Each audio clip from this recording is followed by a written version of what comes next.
Asia cup 2025 మరికొద్ది రోజుల్లో మొదలు కానుంది.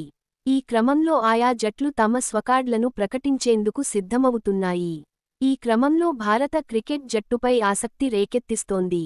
ముఖ్యంగా T20 captain Suryakumar Yadav fitness విషయానికి ప్రస్తుతం చర్చనీయాంశమైంది.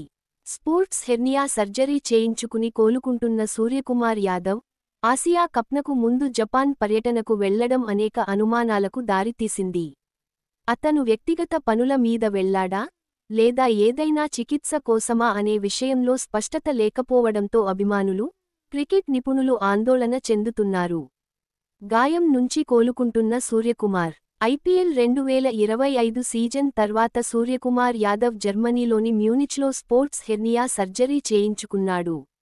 ఈ సర్జరీ విజయవంతమైందని, అతను బెంగళూరులోని నేషనల్ క్రికెట్ అకాడమీ (ఎన్సీఏ)లో ఫిట్నెస్ సాధించేందుకు కసరత్తులు చేస్తున్నాడని వచ్చాయి. ఇటీవల, అతను నెట్స్లో బ్యాటింగ్ ప్రాక్టీస్ చేస్తూ కనిపించిన వీడియోలు సోషల్ మీడియాలో వైరల్ అయ్యాయి. దీంతో ఆసియా కప్నకు సూర్యకుమార్ అందుబాటులో ఉంటాడని అభిమానులు సంతోషించారు. అనుమానాలకు కారణమైన జపాన్ ట్రిప్. అయితే, ఆసియా కప్ కోసం భారత జట్టు ఎంపికకు మరికొన్ని రోజులు మాత్రమే మిగిలి ఉన్న తరుణంలో సూర్యకుమార్ యాదవ్ జపాన్కు వెళ్లినట్లు ఒక స్పోర్ట్స్ జర్నలిస్ట్ సోషల్ మీడియాలో పోస్ట్ చేశారు. ఈ పర్యటన గురించి ఎటువంటి అధికారిక ప్రకటన లేకపోవడంతో అతని ఫిట్నెస్ విషయంపై అనుమానాలు మొదలయ్యాయి. సాధారణంగా, ఒక ఆటగాడు గాయం నుంచి కోలుకుంటున్నప్పుడు దేశం విడిచి వెళ్లడం చాలా అరుదు. దీనివల్ల అతను ఏదైనా అదనపు చికిత్స కోసమో, లేదా అతని ఫిట్నెస్లో ఏదైనా సమస్య ఉందనే ఊహాగానాలు మొదలయ్యాయి. జట్టు ఎంపికపై ప్రభావం. టీమిండియా టీ20 జట్టుకు కెప్టెన్గా ఉన్న సూర్యకుమార్ యాదవ్ ఆసియా కప్నకు దూరమైతే, అది జట్టుపై తీవ్ర ప్రభావం చూపుతుంది. గతంలో రోహిత్ శర్మ టీ20 ఫార్మాట్ నుంచి తప్పుకున్న తర్వాత సూర్యకుమార్ కెప్టెన్గా బాధ్యతలు చేపట్టి, తన నాయకత్వంలో జట్టుకు అద్భుతమైన విజయాలు అందించాడు. ఇప్పుడు అతను అందుబాటులో లేకపోతే, హార్దిక్ పాండ్యా కెప్టెన్సీ బాధ్యతలు తీసుకునే అవకాశం ఉంది.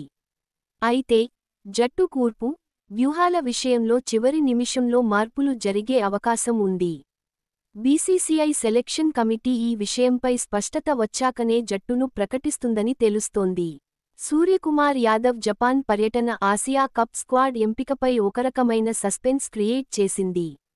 అతను పూర్తి ఫిట్నెస్ సాధించి, జట్టుతో చేరతాడా లేదా అనేది తేలాలంటే మరికొన్ని రోజులు వేచి చూడాల్సిందే. ఒకవేళ అతను అందుబాటులో లేకపోతే, ఆసియా కప్లో భారత జట్టు ప్రదర్శనపై అది ఏ మేరకు ప్రభావం చూపుతుందో చూడాలి. ఏదేమైనా, ఆసియా కప్ ముంగిట టీమిండియా అభిమానులను ఈ విషయానికి ఆందోళనకు గురిచేస్తోంది.